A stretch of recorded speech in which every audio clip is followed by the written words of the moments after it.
오늘의 부동산 뉴스, 나나의 부동산. 구독, 좋아요 눌러주세요. 안녕하세요. 나나부동산의 서포터즈 프린세스입니다. 오늘은 제가 바쁜 나나님을 대신해서 오늘의 뉴스를 대신 전해드립니다. 여러분, 뼈 없는 자이에는 정말 뼈가 없었다네요. 무슨 말이냐고요? 혹시 여러분들은 뼈 없는 자이, 순살 자이라는 말을 들어보신 적 없으세요? 새로 나온 치킨 이름이냐고요? 아닙니다. 제가 설명드려볼게요. 이건 지난 4월달에 있었던 인천검단 신도시 붕괴 사고를 빗댄 인터넷에 유행하는 단어랍니다. 그럼 왜 이런 단어가 유행하게 되었는지 그 이유를 설명해드릴게요. 먼저 사건의 개요를 간단히 설명드리겠습니다. 인천검단 신도시 붕괴 사고는 2023년 4월 29일 밤 11시 30분경 인천광역시 서구 원당동의 검단 신도시 안단태 아파트 신축 현장에서 아무런 작업이 진행되지 않던 밤 11시 30분경 지하주차장 2층의 지붕층이 연쇄적으로 붕괴된 후진국형 붕괴 사고로 평가받고 있는 사고인데요. 다행스럽게도 사고 발생 시각이 밤 11시 30분이라 작업 중이지 않은 시간대여서 천만다행히도 인명사고가 없었고, 만약 작업 중이던 시간에 무너졌다면 최악의 인명사고가 발생했을 것이라는 전문가의 분석이 있으며, 최명기 대한민국산업현장교수단 교수의 말에 의하면 입주 전에 무너져서 하늘이 도운 것으로 보인다. 입주 후에 무너졌다면 지하에 있는 주민들은 압사 가능성이 있었다라고 말할 정도로 상당히 위험한 사고였었습니다. 그리고 KBS가 단독으로 취재했었던 내용에 따르면 사고의 원인은 안단태 자이의 철근은 당초 GS건설이 발표한 내용보다 훨씬 적게 사용한 부분 때문이라고 보도했는데요. 설계도는 철근 10개가 들어갈 곳에 3개만 넣었고 시공에서는 1개만 들어간 것으로 취재 결과 확인되었다고 합니다. 그리고 드디어 2023년 7월 5일 국토교통부 건설사고조사위원회는 지난 인천검단 아파트 지하 주차장 슬래브 붕괴 사고와 관련해 2달간 진행한 사고 원인 조사 결과를 발표했는데요.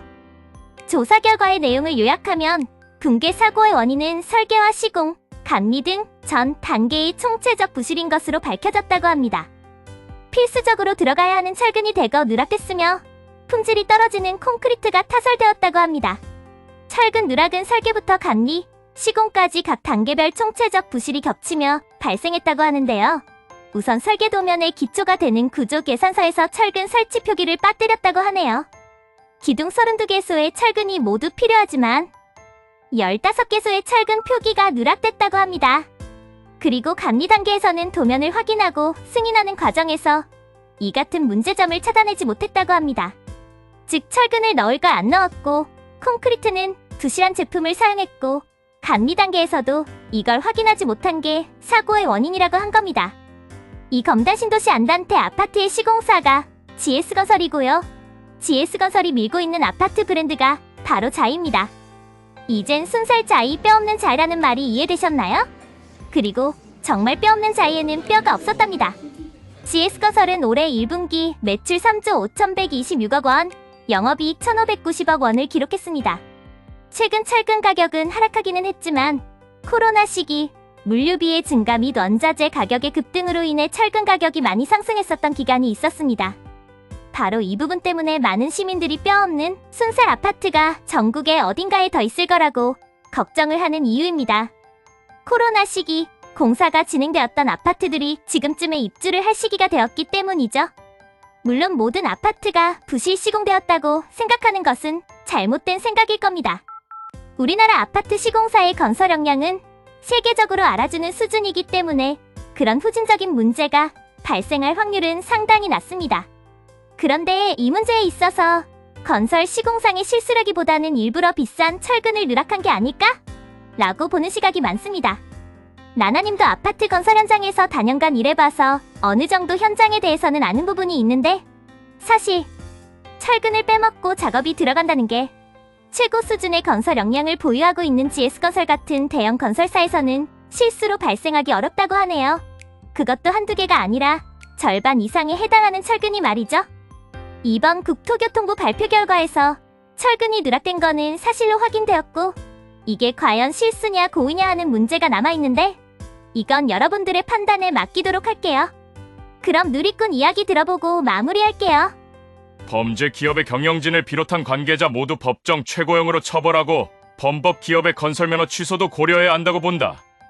이 정도의 강력한 처벌 없이 한국 건설업계의 부실건설이 변할 수 없다. 아울러 사고 아파트는 피해자에 대한 완전한 보상과 전면 재시공이 필요하다고 본다. 차제 아파트 선분양제는 폐지할 때가 되었다. 휴, 저런 회사가 대기업이라니. 그리고 브랜드 평판 3위였다니. 어이가 없다. 더 어이없는 건 아직도 이런 사실에 대해 모르는 사람이 많다는 거. 우리나라에 지어지는 아파트의 99가 이런 식으로 지어집니다.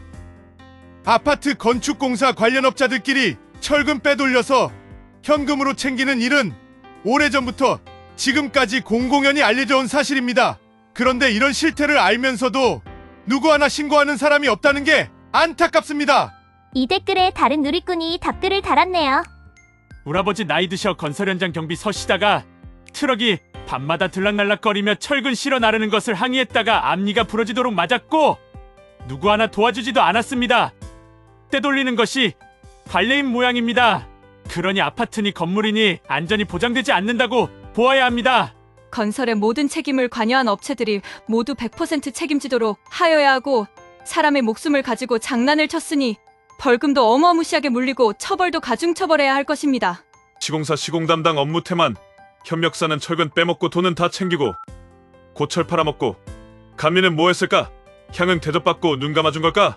감리사는 면허 취소시키고 시공사 관리자, 현장 소장, 감리 구속, 시공사 영업정지 3년 시켜야. 이상 나나부동산 서포터즈 프린세스가 오늘의 뉴스 전해드렸습니다. 그럼 다음 시간까지 안녕히 계세요.